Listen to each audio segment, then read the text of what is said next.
Hello mga kababayan, especially to all Marindicanians out there. Hello guys, good morning and always keep safe. And for today's vlog, of course, magde-design ulit tayo ng cake. So, ito yung pa-order ko kahapon. So, bali dalawa sila and both of this cake was colored in blue.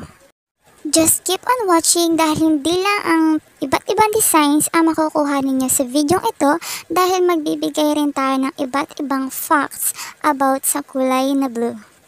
So, itong ating first cake is chocolate moist cake flavor.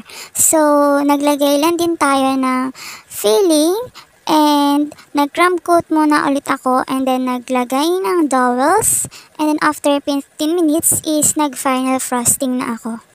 This cake was light blue in color and I'm using Chef Master Gel Food Color. And recommended talaga guys na gamitin ninyo isa mga gel na food color sa paggagawa ng frosting. Kasi maglagay lang kayo ng kaunting amount ng food color na yon is nakukuha nyo na agad yung kulay na kinakailangan nyo or na gusto nyo.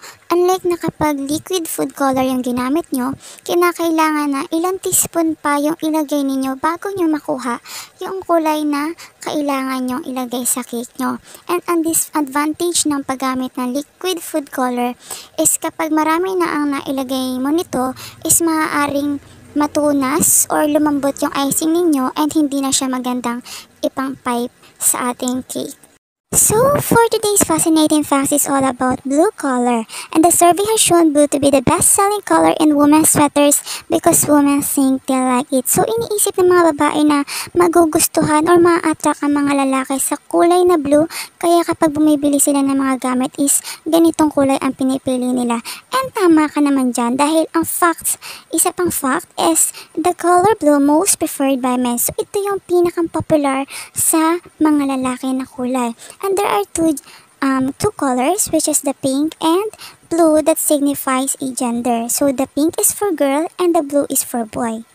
And that is the tradition since 19th century. So ayan guys, gumamit lang ako ng scraper para makuha natin ang design na gusto ni client.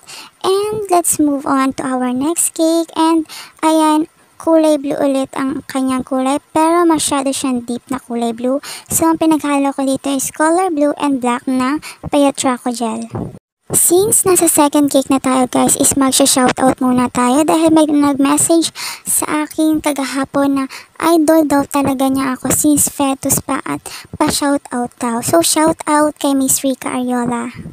Keep safe and God bless. So, let's go back to our cake guys. Ayan, nag-frosting lang tayo and naglagay lang din ng filling and chocolate moist cake ang flavor nito. So, drippings lang ang gagawin natin dito na designs.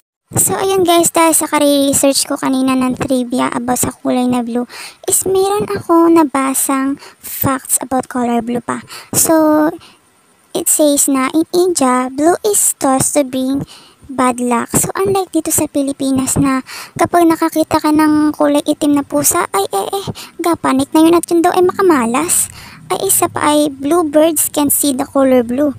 Ay bakit hindi nila kikita kaya yun? Ay sila naman ay kulay na asul. Tana naman yun Pero may kaisa-isang uri ng ibon na kung saan ay nakakakita ng kulay na blue at walang iba kundi ang mga owl lamang. So yun lang ang bukod tanging ibon na nakakakita ng kulay blue. So ayan guys, tama na ang tsikahan at balik naman tayo sa ating cake. At ayan, naglagay lang ako ng white chocolate na dripping. So hindi na po ako nagsusukat ng mga ratios. 1:1, something like that. Basta ang ginagawa ko na lang is naghahati ako ng chocolates.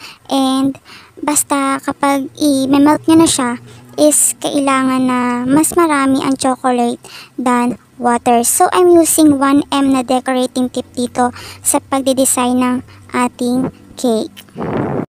Ayan guys, kung hindi ka pa nakakapag-follow sa ating Facebook page, click nyo na ang follow button and the notification bell dahil mas marami pa tayong videos na i-upload. And hindi lang ang pagdidesigns ang matututunan nyo rito, kundi marami rin tayong trivia about sa mga different topics dito about sa ating cake.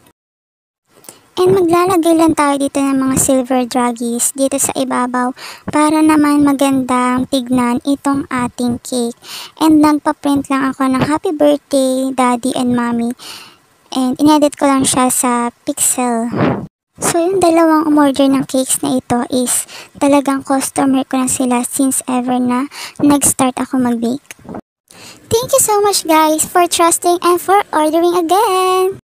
And so, tapos na natin i-decorate itong isang cake and ganyan lang siya kasimple and let's move on to our next cake. So, maglalagay lang ako nito mga artificial na bulaklak na color white and nabili ko siya sa Shopee and paalala lang guys na kailangan nyo i-sanitize ang mga bulaklak or lahat ng itutusok nyo sa cake para sure na malinis siya at safe kainin.